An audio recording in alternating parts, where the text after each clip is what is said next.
Bismillahirrahmanirrahim. Elhamdülillahi Rabbil alemin. Elhamdülillahillezî cealna min ümmeti Muhammedin aleyhissalâtu vesselâm. Elhamdülillahillezî en'ame alâ bil İslam dînen. Elhamdülillahillezî nevveren kulûbena bitilavetil Kur'an ve salâtu vesselâmu alâ seyyidina Muhammedin ve âlihi ve sahbihi ecmaîn. Allahümme salli ala Resulina Muhammed. Allahümme salli ala tarihi kulubina Muhammed. Allahümme salli ala şefiyyet Resulina Muhammed. Saygılı muhterem cemaat, bugün İslam'da sağlık meselesinde biraz bahsedeceğimiz. Yüce Rabbimiz şu dünyada sayısız nimetler vergen bizge. Kur'an-ı Kerim'de ise bu husus şöyle anlatılır. Estağfirullah. Bismillahirrahmanirrahim. Ve en ta'udu ni'metallahi la tahsuha innallaha legafurur rahim. Sadakallahu azim. Yani Allah'ın nimetlerini saymaya tırışsanız sayamazsınız. Yani onun ucu yok. Bütün dünyada bizge vergen nimetler. Bu bizlerge verilgen nimetlerin içinde bir tanesi de en başında ise sağlık gelmekte. İnsanın sağlığı. Rahat, tınç, baktlı hayat geçirmenin en temel yolu da sağlıktan geçmek. Sağlık olmasa evet gerek gibi namazında kılamazsın, orada el tutamazsın, işini de yapamazsın, yokun da olmaz ve ilah. Yani bütün işlerde en birinci sağlık olsa demek kalan işleri de ona göre yapabilirsin. En sağlam gerek gibi de yapmaya mümkün olur. Yüce Rabbimiz bizlerden istegeni emirlerinden, yasaklarından yerine getirilmesi, yani ne yasak ettiyse onlara kaçınmak ve ne emrettiyse onların yapmak edilmesi. İçtimai hayatta bizlerden beklenen vazifelerin gerek gibi yapabilmek için onun birinci yolunun başında da biz emal ettiğimiz, çok vakti emal ettiğimiz sağlıktır. Her bir işin başında onu çok emal ederiz ki sağlığa çok önemliymiş ama sağlık. Sevgili Peygamberimiz sallallahu aleyhi ve sellem Efendimiz bir hadis-i şerifinde şöyle buyuruyor ki ni'metani ma'dunun fihima kesirun minen nasi es-sıhhatu ve ferah. İki nimet vardır ki değil Peygamberimiz. İnsanların çok sık bu nimetlerini kullandığında aldanırlar. Bunlar sağlık ve boş var. Sağlık ve boş var. İki nimete buna aldanırlar. Ne için? Sağ olduğu vakitte aklına da gelmez. Hastalar da aklına gelmez.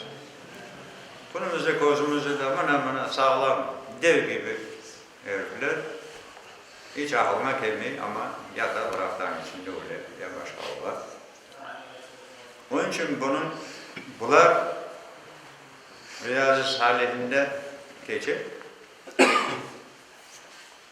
sağlıklı bir hayat sürmenin en temel yolu da iki tane temel yolu var. Sağlık olmak için iki temel yolu. Bunlardan ilkisi başında duran hastalanmadan evvel sağlamlıkla onu korumaya, ikincisi hasta olan zaman o sağlığın sağlamlanma dönmek için yani tedavilenmek, yaxşı olmak için ona bir ilaç, tedavi aramak. En emniyetlisi ise sağlam olmanı devam ettirebilmek. Yani hastalanmak kolaydır. Ama o dertten çıkması biraz ağır. Yani demin dediğim gibi başta hastalanmamak yollarını aramak ve hastalıkta olan sonra doktora varmak ama herhalde hastalar doktora varmak daha. Sevgili Peygamberimiz bir hadisinde diyor ki 5 şey gelmeden evvel kıymetini bilin bu şeylerin. Bunlar nedir? Ölüm gelmeden evvel birincisi hayat. Ya bu dünyadaki hayat. Ölmeden evvel bu hayatını düşün. Hastalık gelmeden evvel sağlığını düşün. Sağlamlığını düşün. Meşguliyet gelmeden evvel boş vaktin. Yani bir işi yapmadan evvel boş vaktini düşün. Boşuna neye gitti bu vakit? Hartlık gelmeden evvel gençlik. Fakirlik gelmeden evvel zenginlik. Yani bu 5 şeyin kıymetini bilmek. Yani ölmeden evvel sağlam kıymetini, hastalanmadan önce sağlamlığın kıymetini, meşguliyet yapmadan önce boş vaktin emniyetini, hartlık gelmeden evvel yaşam. O ebedi yaş olup durmayacak. Gün hart olar. Yaşlar gelir, hartlar yavaş yavaş işte bu şeyler. Bu ne çok Peygamberimiz böyle hadisinde bu 5 şeyini evvelden düşünün demek. Yukarıda anlattıklarımız ışığında vaazımızın iki esasga bölüp devam edeyik. Birincisi, sağlıklı korunmanın yollarından olan temizlik. Usullu akıllı aşap içmek. Sağlıkla zararlı şeylerden kaçınmak. Yukumlu hastalıklardan uzak durmak. Bu birincisi. İkincisi, hastalangandan sonra tedavi olma. Beden ve ruh sağlığını koruma iktidarı ve duanın emniyeti. Yani ikiye böldük. Bir tanesi burada aşama içme, birinci orunda temizlik, aşama içmek, sağlığa zarar olan şeyleri aşamamak, buradan açılmak ve yukumlu hastalıklardan açılmak. İkincisi de hastalardan tedavi olmak. Çünkü eğer derdine derman araştırmasa, mahşer gününde canı da o insandan dava edecek. Hadise de kulli da'un dava'un, yani her bir derdi Allah-u Teala devasını da vergendir. Onun için onu aramak gerekir. Dedik ki birinci temizlik dedik. Biraz temizlik hususunda da bahsedeyim. Yüce dinimiz temizlikle temel esaslar arasına alan. En esas, temel esasdan biri bu temizlik. Hazreti Peygamber'in anlatmasına göre temizlik imanının yarısıdır.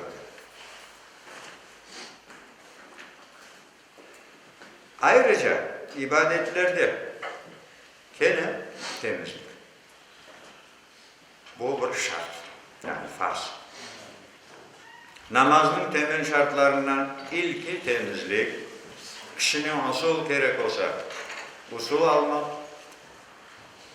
5 vakit namaz, cuma, bayram namazları içinde abdest alması, bedeninde, kurbasında ve namaz kılacak yerlerin pislikten temizlenmesi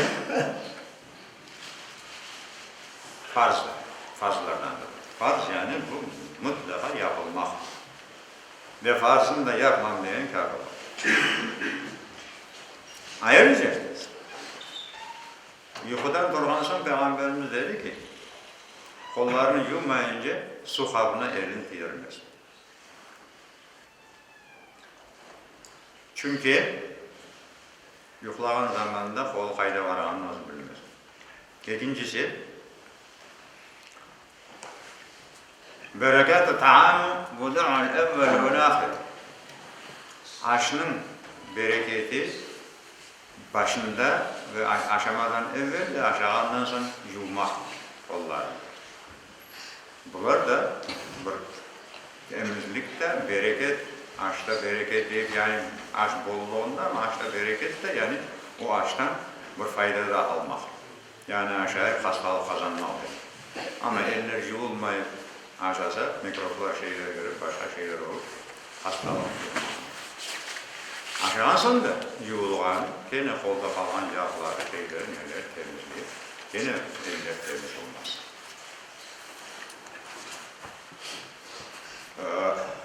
Koltuk ve kas temiz olmak. Küçük ve büyük abdest yapkansan vücudun temizlenmesi. Birbirimizle olan münasebette hep sağ eline olamız, sağ elimizi atamız. O sebepten tahareti sol eline yapmak. Bakın ne kadar Peygamberimiz. Çünkü her daim sağ eline yaxşı işler sağ eline yapılan için tahareti sol eline yapmak. Çünkü necaset, yasilik, başka yuvan vakti sol eline.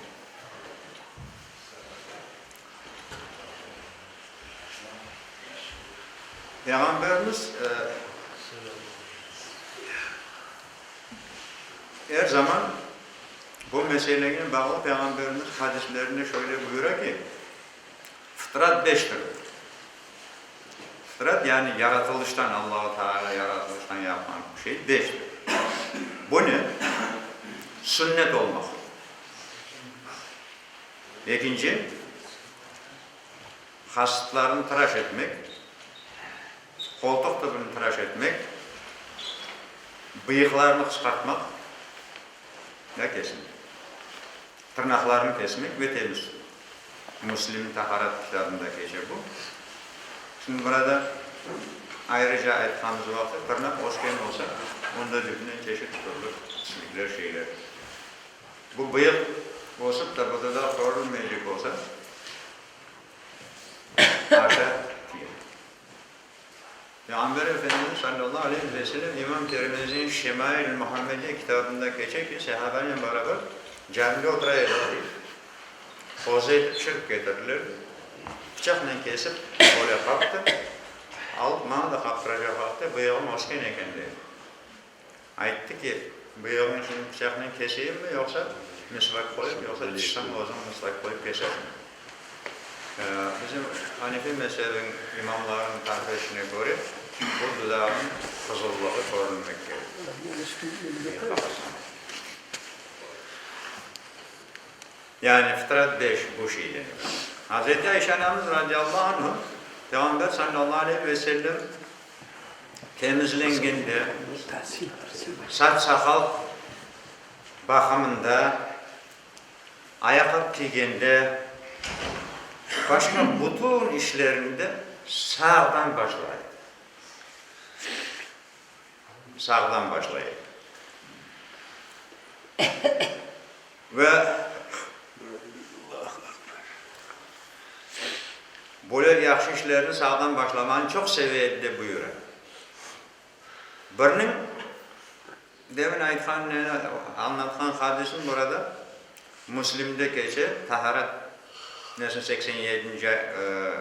hadisi. Birinin uykusundan uyanğandan elini 3 kere yuvmadan su savutuna daldırmasın. Çünkü gece elinin nerede olacağını bilmez. Öyle Araplarda böyle, şimdiki gibi böyle uslubiyalar yok, kranlar şeyler, başka şeyler, lakin böyle bir kaplarda teriden ve başka nelerden onun içinde su olaydı. Onun için ellerini yummadan onu dalmasın. Bedeni sağlığımız bakımından dikkat edilecek bir başka husus ise ağız ve diş. Bu da çok bağlı emniyetli bir şeydir. Ağız temizliği ve diş sağlamlığı. Aş hizmeti sisteminin evveli olan ağzımız temiz tutulğanı ve dişlerimizin sağlığı korulan müddetçe vücudumuzda sağlığı koruğanı olacağını unutmamak. Yani dişleri olmasa o insan onu yaxşı çaynak olamaz.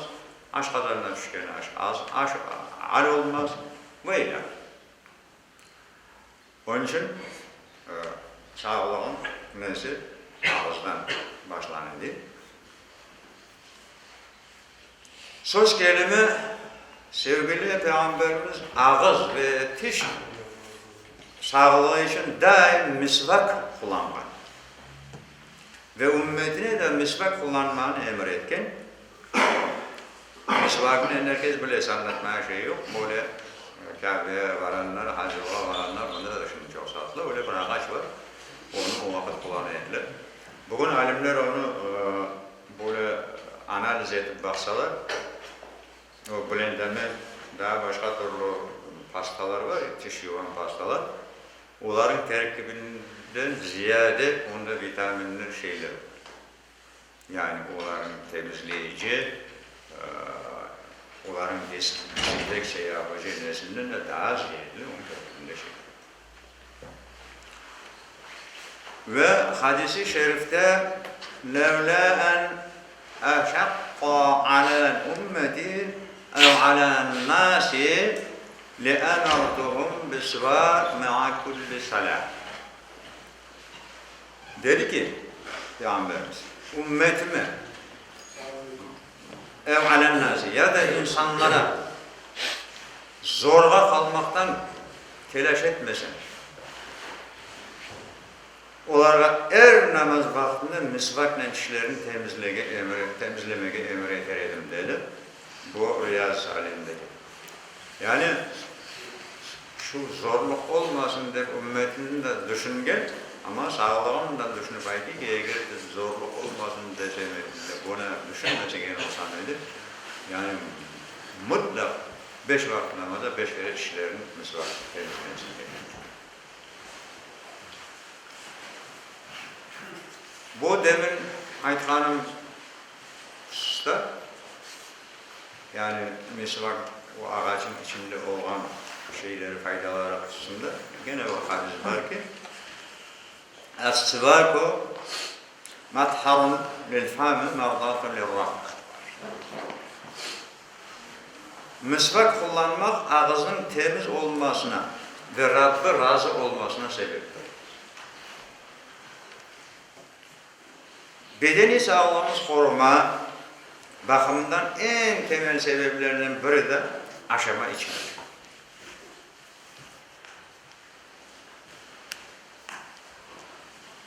Aslında bütün işlerimizde muazene etmek, orta bir karar kaybetmemek, aşırı geçmemek. Atalar sözümüz de var, azı karar, çoku zarar. Her bir işte olsun iş, olsun aşk, aşkta da bunun bir terkibi olmalı. Elbette ne vakit böyle bir orta karar olsa öz kârımıza olacak.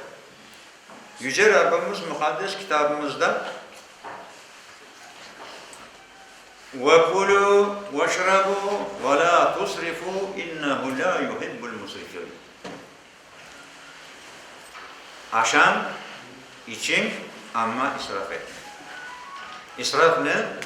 Gereksiz yerde olsun para, olsun mal, olsun aşk, olsun suyunu masraf etme. Boş yere. Buyurarak aşama içmede orta olmamız gerekliliğinin üzerinde durgan. Aşırı aşamanın sebebiyle israf da yasaklanmamış.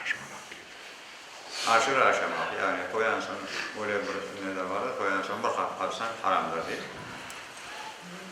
Onun için günümüzde böyle aşırı edilen bir semizlik bir hastalık. Bunun temel sebebi ise bilmemezlikle yapılan aş istimalı olganı kaydediyor. Yani o çok aşağı ziyade o gıdalar toplanıp, yağ toplanıp o insan öyle bir hala gelir ki bütün hastalıklara sebep olur. Davlen dediğimiz, yürek hastalığı dediğimiz başka veya. Müslümanlarga layık ise her işinde olğanı gibi aşta da orta yolunu tutmuyor. Sevgili Peygamberimiz sallallahu aleyhi ve sellem insan oğlu karnından daha zararlı bir sağlık doldurmagandır. Yani karnına, aşkazanını doldurgan en zararlı sağlıktır. Niçin? Çünkü sağlığa ziyan, her bir işin başında da sağlık. Meseleni ne güzel anlatan Peygamberimiz. İnsanoğlu karnından daha zararlı bir sağlık doldurmagan. Aşkazanımızın üçge bölüp sünnet olgan, üçte birini aşka, üçte birini içmekке, kalan üçte birini de havaya ayırmak.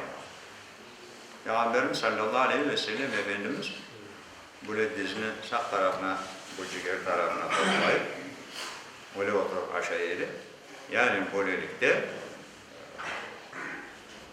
o karın olmayıp ikinci taraftan ciğer tarafı olan demek aşağıdan açta tez hazım olur.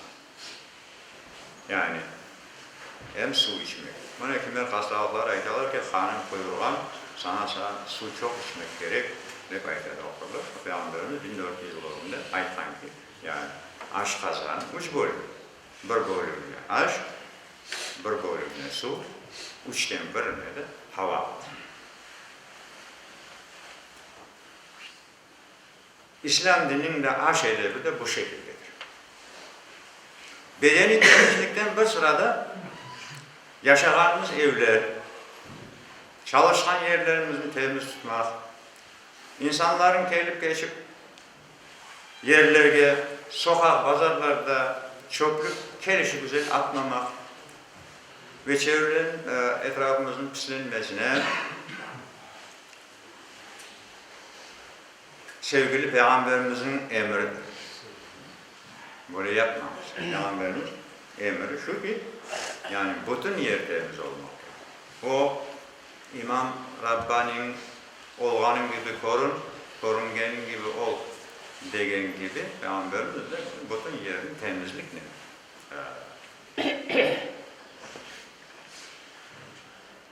İnsanların gelip geçken yerlerge siymenin lanet ve nefret sebebi olanı kendisi Peygamberimiz kaydetti. İnsanlar görecek yere. Bu da Müslim'in taharat kitabında geçer. İçkilikler içinde en zararlı şey alkol içimi.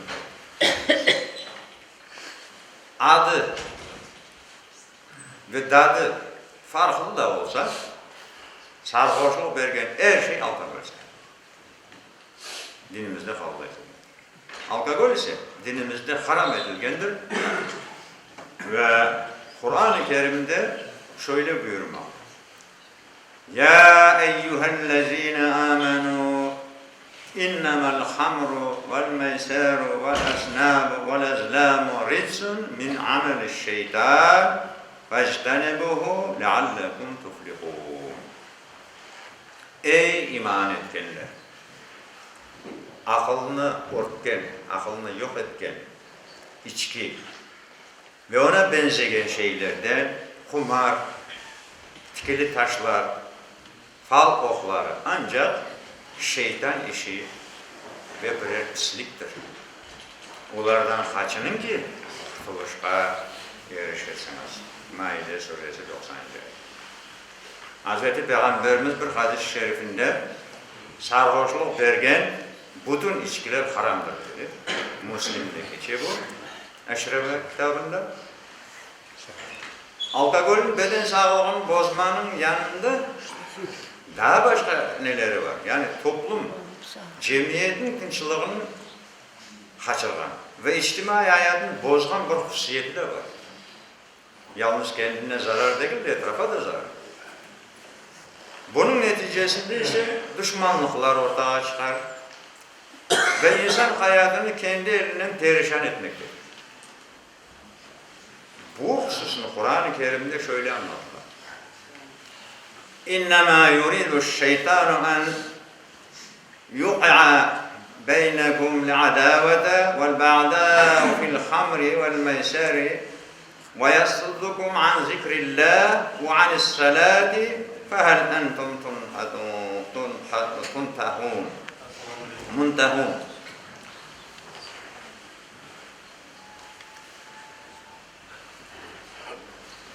Yani şeytan sizni içki ve kumarla ancak aranızda düşmanlık ve kin sokmak, sizni Allah'ın anmaktan ve namazdan ayırmak ister. Artık vazgeçmeyesiniz mi? Maide suresinin 91. ayetinde geçiyor bu ayet. Bu şeyler yani içki, şeytan bu içkinin insanın yoldan. Yukarıda okunan ayetler Maide suresinin 90. ayetinde aşağıyacaklardan vücutta zararlı olan hayvan, olgun hayvan eti, leş, kan ve domuz eti de haram edildi. Ayrıca vücutta zararı olan ve günümüzde ayrıca gençler arasında yayılan afyon, heroin vesaire böyle uyuşturucu maddeler de dinimizde haram olmalı. Yüce Rabbimiz de وَلَا تَلْقُوا بِأَيْدِيكُمْ اِلَى تَهْلُكَةِ وَاحْسَنُوا kendi elinizle kendinizi tehlikeye uğratma, taşlama, atma buyuruyor. Yani kendi elinizle kendinizi tehlikeye uğratma. Çünkü bize bir kimse bu ilişkiyi iyice zorlamayın ya da bu uyuşturucu maddeler işte afyon olsun, morfi olsun, naşı olsun, başka şeyler bir kimse bize işte emretmeyin ama biz olsunuz elimizden aptalımız için bu Kur'an bak ne kadar aslında tam anık, açık aydın burada belli. Elver Hoca'ya da vakti oldu. Yuhumlu vakti daha var, yazan okur vakti olsun. Yuhumlu hastalıklardan uzak durmak. İkinci bölüm. Birincisi bu aş dedik, ikinci bölüm. Sağlığını koruma yollarından biri de yuhumlu hastalıklara yakalanmamak için çareler koymak. Sevgili Peygamberimiz bir hadisinde şöyle buyuruyor. Bir yerde taun yani çuma değil, ne diyor? Kataca taun.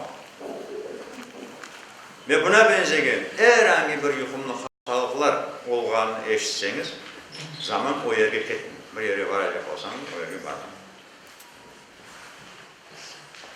Ve bulunduğumuz yerde böyle yuhumlu hastalıklar var ise o yerden çıkmak. Yani karantin de baytalar da şimdi. Peygamberimiz o vakit ayıtlanmış.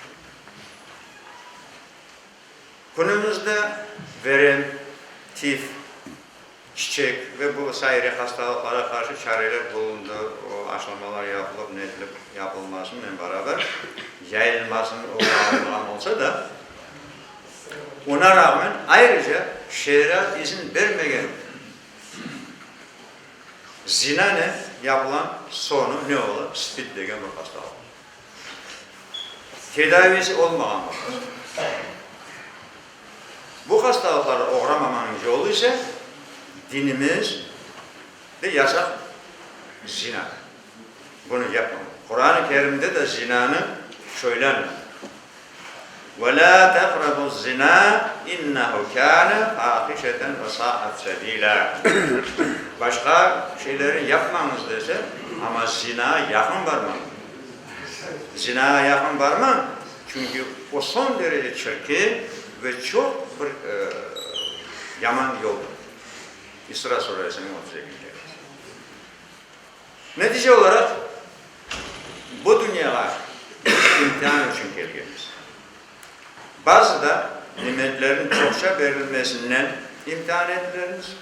Bazı da nimetlerinin eksilmesinden imtihan ettileriniz. Nitekim Allah Teala Kur'an-ı Kerim'de buyuruyor ki وَلَنَبْلُوَنَّكُمْ بِشَيْءٍ مِنَ الْخَوْفِ وَالْجُوعِ وَالنَّقْصِ مِنَ الْأَمْوَالِ وَالْأَنْفُسِ وَالثَّمَرَاتِ وَبَشِّرِ الصَّابِرِينَ الَّذِينَ إِذَا أَصَابَتْهُمْ مُصِيبَةٌ قَالُوا إِنَّا لِلَّهِ وَإِنَّا إِلَيْهِ رَاجِعُونَ. Ant olsun ki sizni biraz korku ve açlıkla bir de mallar, canlar ve mahsullardan eksiltirip sınarmız. Sabır etkenlerin müjdeli, onlara sevinç haber ver. Onlar başlarına bir musibet gelgende biz şüphesiz her şeyimizde Allah'a aitmiz ve şüphesiz ona dönecekmiz. Bakara suresi 155-156.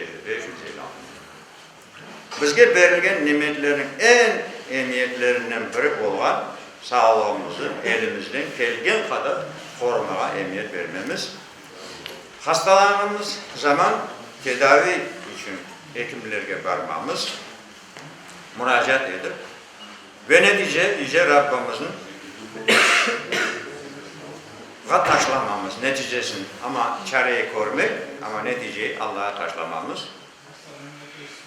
ve sohbetimizin sonunda